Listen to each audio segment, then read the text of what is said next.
First, let's open up Google Slides, and create a blank presentation.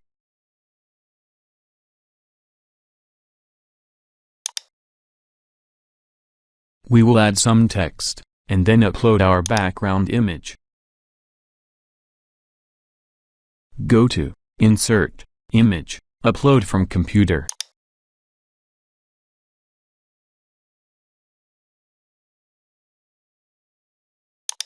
Select the image you want to set as a background.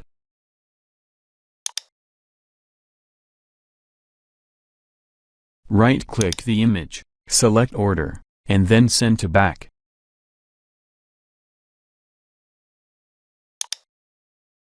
As you can see, it went beyond everything.